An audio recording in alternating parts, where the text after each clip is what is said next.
Bismillahirrahmanirrahim. Assalamualaikum warahmatullahi wabarakatuh.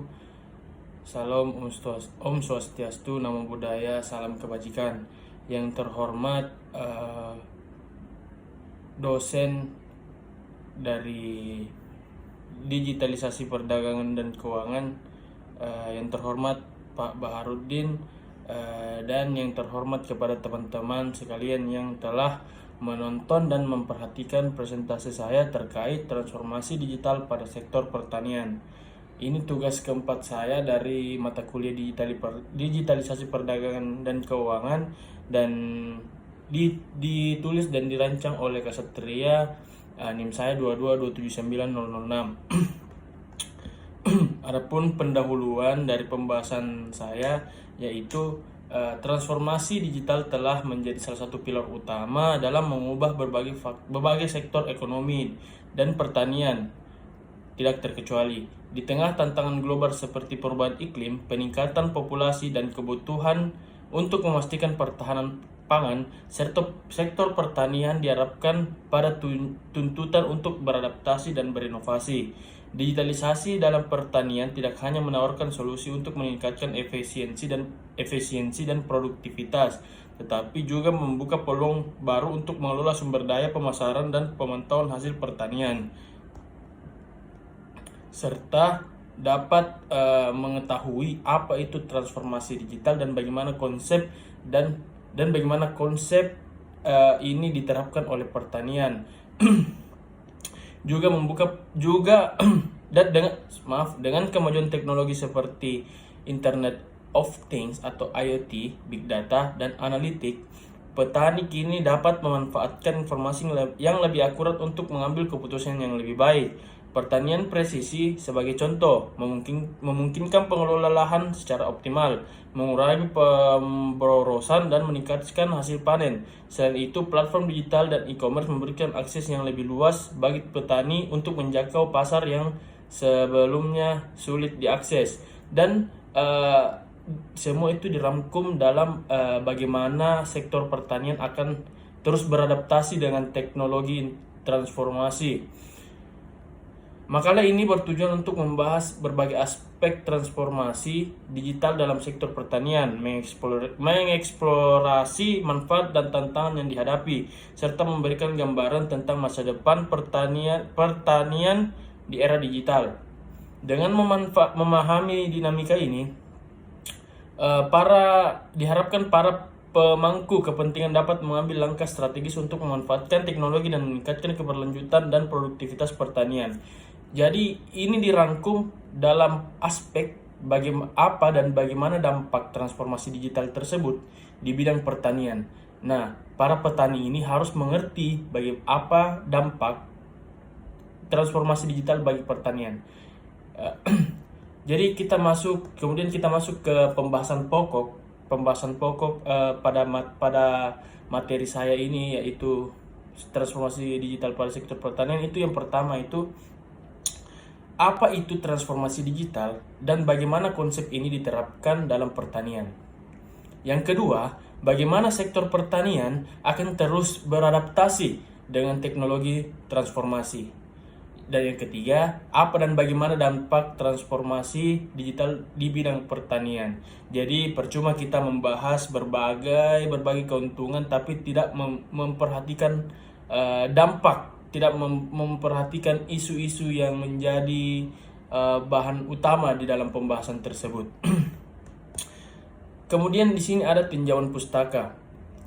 Yang pertama itu tinjauan pustaka yang pertama, transformasi digital merajuk pada integritas teknologi digital dalam semua aspek operasional bisnis, termasuk pertanian, menurut Egner 2020. Transformasi digital mengubah cara organisasi beroperasi dan berinteraksi dengan konsumen, menciptakan nilai baru, dan meningkatkan efisiensi.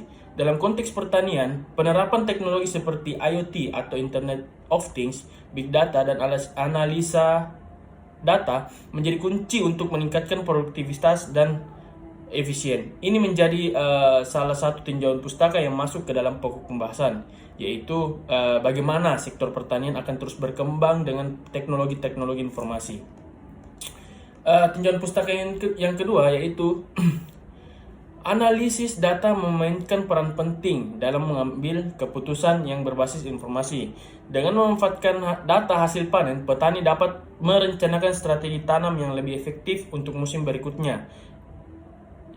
Disebutkan dalam Baratwatch et al. 2019. Analisis data juga dapat membantu mengidentifikasi pola dan tren yang dapat meningkatkan hasil panen. Jadi menganalisa data dalam pertanian itu sangat penting. Makanya kenapa dibutuhkan digitalisasi informasi transformasi digital untuk mendapatkan data tersebut. Yang ketiga adalah sistem informasi geografis atau SIG. Adalah alat penting untuk mengelola lahan. Menurut Zhang et al. 2018. SIG dapat digunakan untuk memetakan lahan secara efektif, membantu petani dalam mengambil keputusan yang lebih tepat mengenai penggunaan lahan dan sumber daya dan pengelolaan sumber daya. Ini menjadi satu kesatuan pokok pembahasan yang harus kita pecah. Salah satunya apa itu transformasi digital dan bagaimana pertanian menerapkan konsep tersebut, dan apa dan bagaimana dampak transformasi digital di bidang pertanian. Wow, panjang juga ya. Oke, kita masuk ke materi pertama, yaitu apa itu transformasi digital dan bagaimana konsep ini diterapkan dalam pertanian. Transformasi digital merajuk pada integritas teknologi digital ke dalam semua aspek bisnis dan organisasi, yang mengubah cara beroperasi dan memberikan nilai kepada pelanggan. Ini mencakup adopsi teknologi terbaru, penggunaan data dan analitik untuk pengambilan keputusan, serta perubahan daya organisasi untuk mendukung inovasi dan kolaborasi. Teknologi digital bukan hanya tentang teknologi, tetapi tentang bagaimana cara berpikir dan beroperasi. Jadi teknologi digital ini menjadi inovasi baru, bukan baru sih, lama, dan sangat menguntungkan. Karena transformasi digital itu bukan hanya tentang teknologi, tetapi juga tentang bagaimana cara berpikir dan beroperasi. Terus, bagaimana sih cara menerapkan konsep transformasi digital ini ke dalam pertanian? Jadi, transformasi digital di bidang pertanian dapat mempercepat dan meningkatkan berbagai aspek, mulai dari pengumpulan data dari lapangan hingga membantu produk mencapai pasar. Hal ini juga membantu petani memanfaatkan data geografis untuk meningkatkan hasil dan mengoptimalkan tugas-tugas manual seperti memanen, menabur benih, dan lain-lain menggunakan mesin. Yang kedua, itu menurut saya teknologi di bidang pertanian tidak hanya digunakan untuk meningkatkan produksi saja, namun juga meningkatkan manajemen rantai pasokan, seperti mendirikan pasar langsung untuk menjual produk dan menghilangkan perantara, atau memiliki platform untuk memprediksi perubahan permintaan musiman. Jadi cukup bagus ya kalau transformasi digital diterapkan di dalam pertanian, karena banyak membantu para petani untuk mendapatkan data dan membantu meningkatkan dan mengoptimalkan tugas-tugas manual seperti memanen, menabur benih, dan menggunakan mesin.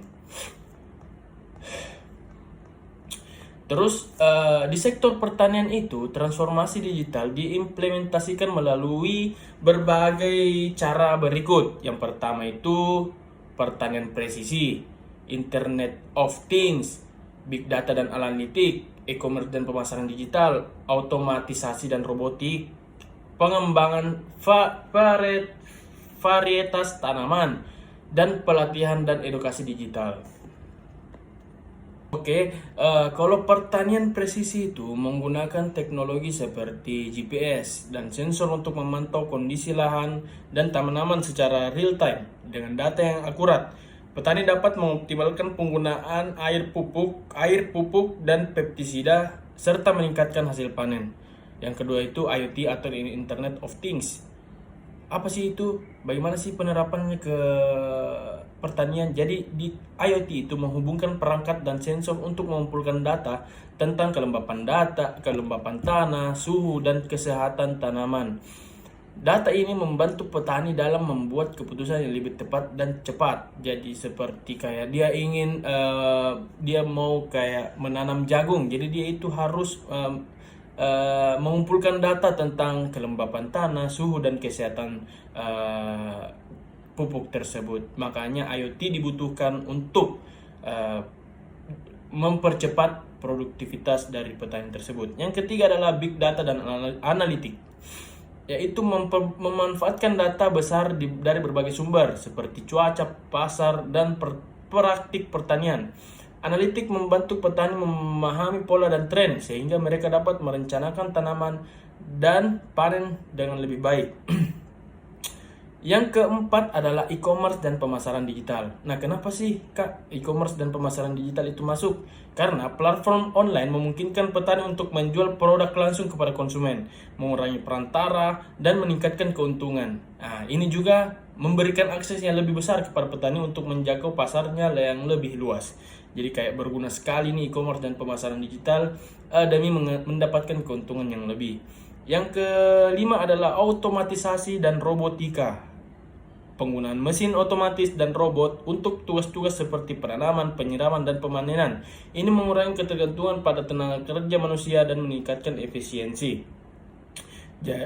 Yang selanjutnya adalah pengembangan varietas tanaman. Teknologi, bioteknologi, dan genetika digunakan untuk mengembangkan varietas tanaman yang lebih tahan terhadap hama dan penyakit serta dapat bertahan dalam kondisi iklim yang ekstrim. Yang terakhir adalah pelatihan dan edukasi digital. Nah, kenapa sih masuk ke pemanfaatan terhadap pertanian? Karena untuk memaksimalkan manfaat teknologi, pelatihan bagi petani dalam penggunaan alat digital dan analitik sangat penting. Program pendidikan dapat meningkatkan keterampilan dan pemahaman petani tentang teknologi baru. Karena kalau para petani sudah mendapatkan teknologi baru dan memahami teknologi baru, otomatis dia akan menggunakan dan mempercepat dan membantu objektivitas dari pertanian tersebut.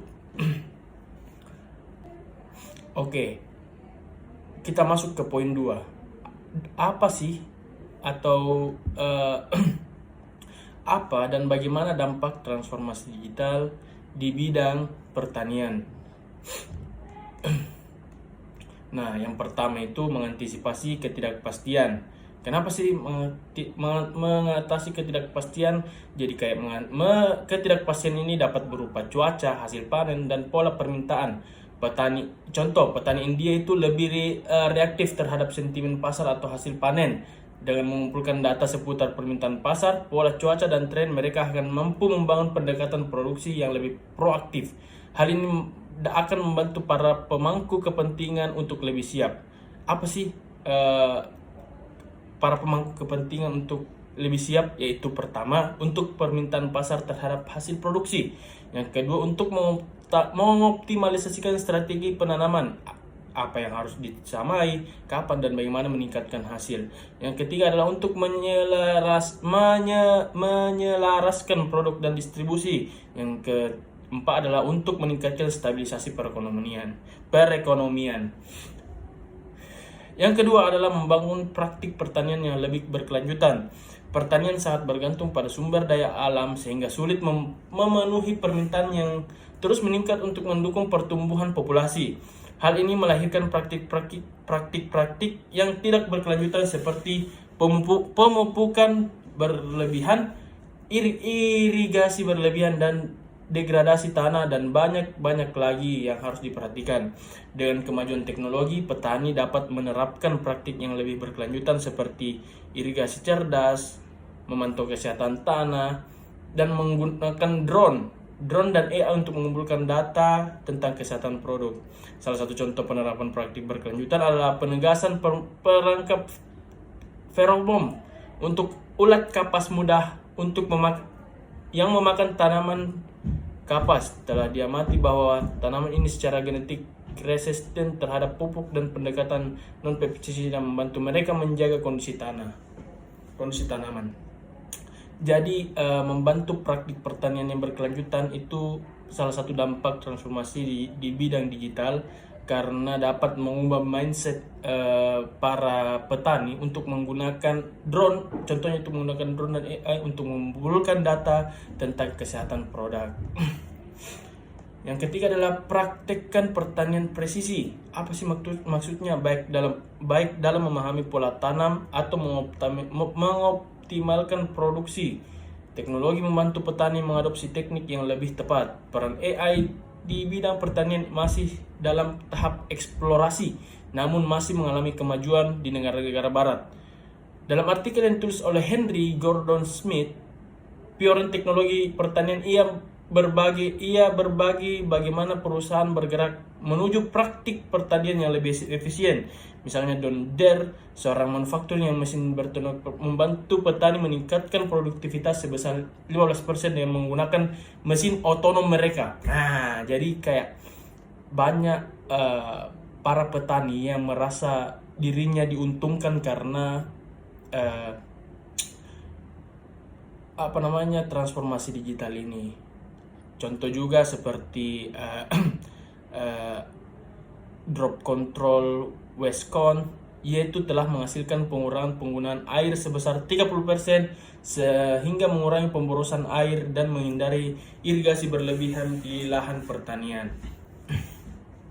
Jadi sangat banyak dampak yang ditimbulkan transformasi digital di bidang pertanian. Dan yang keempat adalah meningkatkan manajemen rantai pasokan. Kenapa sih ini menjadi salah satu dampak? Karena mulai dari membantu produk mencapai konsumen akhir lebih cepat hingga menyiapkan proses terorganisir untuk meningkatkan produktivitas. Teknologi dapat memungkinkan manajemen rantai pasokan yang efektif di bidang pertanian. Nah, kembali saya bilang tadi, jadi ini menjadi dampak karena transformasi digital itu dapat membantu objektivitas dari perusahaan maupun di bidang pertanian itu sendiri. Oke, kita lanjut ke pembahasan yang ketiga atau poin yang ketiga, yaitu soal dan bagaimana sektor pertanian akan terus berkembang dengan teknologi. Jadi cara petani berkembang atau beradaptasi dengan teknologi-teknologi yang ada di sekarang dengan cara menerapkan konsep, yaitu disebut modernisasi, yaitu pertanian adalah suatu penerapan teknologi 4.0 di bidang pertanian yang akan menjadi salah satu bentuk peningkatan produksi dan efisien dalam sistem usaha tani. Nah, modernisasi pertanian itu kayak ada 1.0, 2.0, 3.0, dan 4.0. Jadi yang saya bahas ini 4.0, di mana petani itu akan menjadi salah satu bentuk peningkatan produksi dan efisiensi dalam sistem usaha tani. Nah, dunia saat ini telah memasuki revolusi industri yang keempat atau disebut industri 4.0, ditandai dengan penggunaan mesin-mesin terintegrasi dan jaringan internet. Nah, jadi di era ini sekarang itu sistem bagaimana kita menggunakan sistem transformasi digital tersebut. Baik itu menggunakan penggunaan mesin atau AI atau penggunaan IoT. Intinya era sekarang itu era di mana kita harus beradaptasi dengan zaman itu. Jadi sektor pertanian juga harus beradaptasi untuk menjawab tantangan ke depan, olah tanah, panen, sehingga pengolahan dilakukan menggunakan remote control dari rumah. Jadi 4.0 ini yaitu berbasis jaringan internet. Jaringan internet ini akan terhubung dengan mesin atau perangkat. Karena menggunakan jaringan internet sebagian penghubung, maka secara otomatis untuk mengoperasikan mesin atau perangkat tersebut dapat dilakukan secara jauh. Nah, ini menjadi sesuatu hal yang positif karena para petani itu sudah tidak perlu panas-panasan, capek-capean, atau studi kasusnya itu ada petani yang sakit tapi dia mau mengontrol lahannya dari rumah itu bisa. Jadi mau tidak mau petani itu harus beradaptasi dengan hal tersebut. Revolusi 4.0 ini pada bidang pertanian menerapkan metode smart farming, precision agrikultur, yang secara garis besar metode ini dibagi menjadi 2 garis besar, yaitu smart farming dan processing agriculture. Saya jelaskan satu-satu ya. Smart farming atau pertanian pintar yaitu menggunakan platform yang dihubungkan dengan perangkat teknologi berupa tablet atau handphone dalam mengumpulkan data-data informasi secara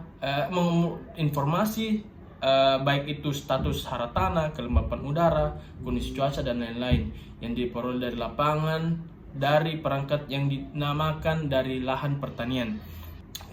Kalau precision agriculture yaitu pertanian presisi, metode ini lebih memperhatikan penggunaan pupuk dan pestisida secara kebutuhan berdasarkan informasi olahan data sehingga tidak ada kesalahan dalam pemberian dosis. Jadi smart farming dan processing agriculture itu sangat bersambung.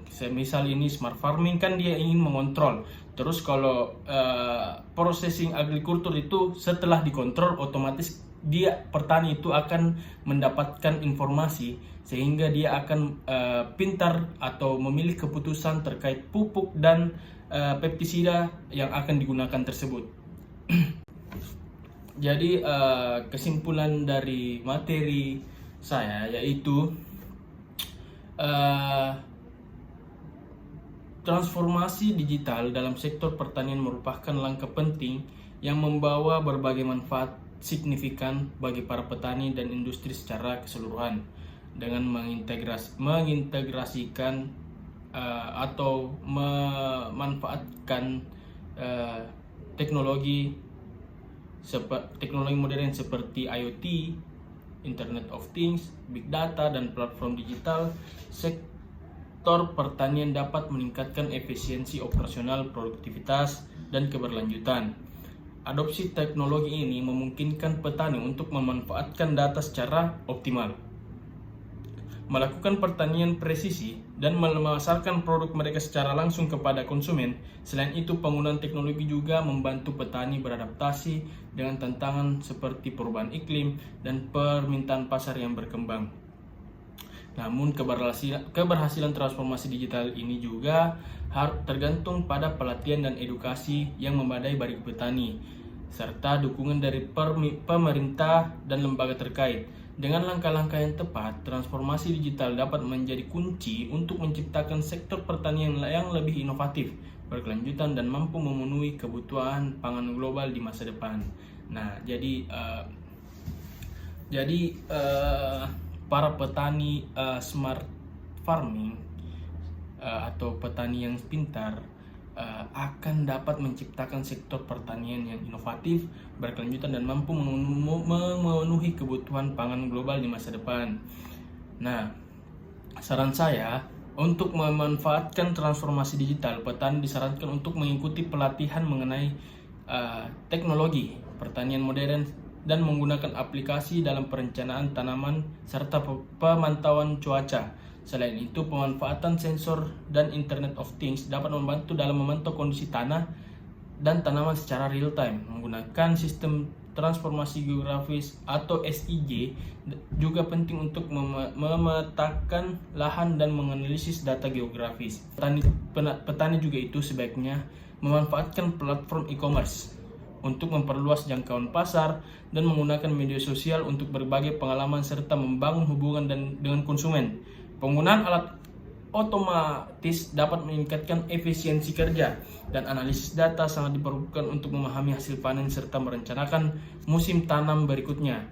Bergabunglah dengan komunitas digital dapat memberikan dukungan dan pertukaran pengalaman.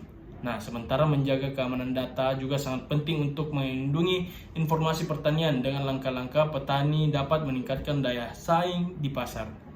Terima kasih sudah menonton video saya. Itu dari saya, maaf kalau ada kata-kata yang berbelit-belit karena saya baru belajar juga mempresentasikan dan public speaking yang sangat baik. Jadi terima kasih sudah menonton. Sekali lagi terima kasih. Kurang lebihnya mohon dimaafkan. Assalamualaikum warahmatullahi wabarakatuh.